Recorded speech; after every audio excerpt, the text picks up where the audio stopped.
You're listening to Voices of Life. When Freedom Dies, a teaching and investigative series from the Church for Life. In this second episode, Pastor David takes us to the beginning of one of the most influential and controversial worldviews in modern history. Tonight, we examine the ideas of Karl Marx. What did Marx actually believe? Why did he see history as a struggle between classes? And how did his writings inspire revolutions, governments, and movements across the world? Most importantly, we explore why Marx's worldview stands in direct tension with the Christian understanding of the human person, the family, and the church. This is episode 2, Karl Marx and the revolutionary idea. Let's begin. Welcome back to the Voices of Life, When Freedom Dies series. I'm Pastor David. In our first episode, we defined socialism and its many variations. Tonight, we move deeper to the system that claimed to fulfill socialism's promise, and that was communism. We'll explore how Karl Marx's ideas became government policy under Vladimir Lenin, and how Marxist-Leninist governments reshaped nations, economies, and the lives of millions. This is not a political commentary. It is history. The story of ideas that changed the world and the consequences those ideas produce. Let's begin. Karl Marx envisioned a world where class divisions would disappear. He believed that after a revolution, society would pass through a transitional stage, socialism, and then evolve into communism, a classless, stateless society where all property was held in common. In theory, communism would end exploitation and create equality. In practice, it required absolute control. Marx's writings inspired revolutionaries who believed they could build this new world through force. In 1917, Vladimir Lenin led the Bolshevik Revolution in Russia. He claimed to be fulfilling Marx's vision, but he added something new, the idea of a vanguard party. Lenin thought that ordinary workers could not lead a revolution on their own. They needed a disciplined, centralized party to seize power, suppress oppression, and guide society toward socialism. This became known as Marxism-Leninism, a fusion of Marxist theory and Lenin's revolutionary strategy. Under Lenin, the Soviet Union became the first state to implement Marxist ideas as a government policy.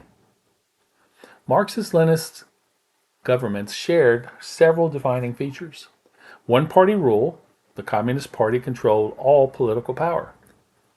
A centralized economy. The state owned major industries, land, and resources. Suppression of opposition. Dissent was treated as counter-revolutionary.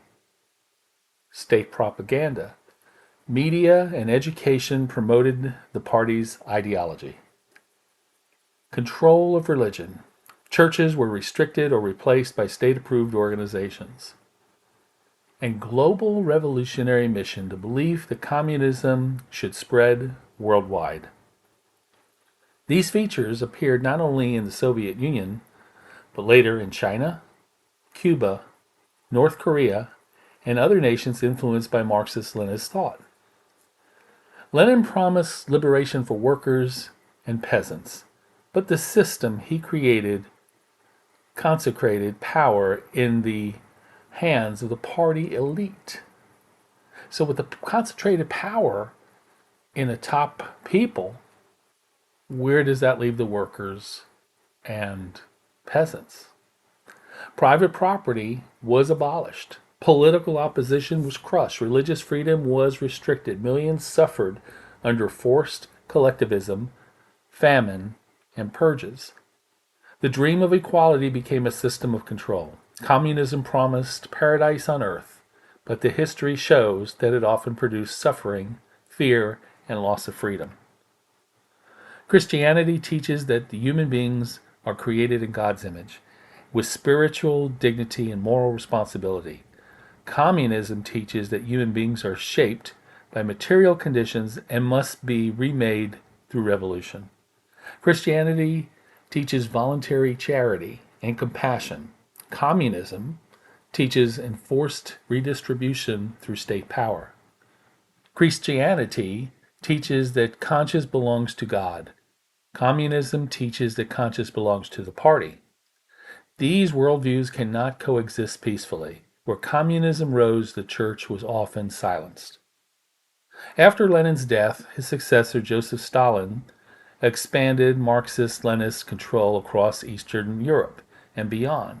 Communist movements spread to China under Mao Zedong, to Cuba under Fidel Castro, and to other nations seeking revolutionary change. Each claimed to pursue equality. Each produced authoritarian rule. Each restricted religious freedom. The legacy of Marxist-Leninist governments is written in history, not only in ideology, but in the lives of those who lived under it. So what is the lesson for today? Well, communism teaches that freedom must be sacrificed for equality. Christianity teaches that true equality flows from freedom, the freedom to worship, to serve, and to love. History reminds us that when government becomes the ultimate authority, freedom dies. This is why this series exists, to remember, to learn, and to guard with truth. Tonight we have traced the path of Marxist theory to Lenin's revolution and the rise of Marxist-Leninist government. Next week we'll examine what happened when communism became a global movement, how it spread, how it changed nations, and how Christians responded under persecution. Thank you for joining me today for episode 2 of Voices of Life When Freedom Dies, a ministry of the Church for Life. I'm Pastor David. I'll see you next week. Thank you for joining us for episode 2 of Voices of Life. When Freedom Dies, tonight, Pastor David walked us through the foundations of Marx's worldview. Historical materialism, class struggle, revolution, and the belief that religion is merely a product of economic oppression. Understanding Marx is essential because his ideas shaped nations, movements, and conflicts that still influence global politics today. But as we've seen, Marx's view of humanity stands in sharp contrast to the Christian belief that every person is created in the image of God. Next week, we take the next step in this journey and ask a profound question. Can Christianity and Marxism ever truly coexist? We'll explore the theological, philosophical, and historical tensions between these two worldviews. This has been Voices of Life. When Freedom Dies. We'll see you in episode 3.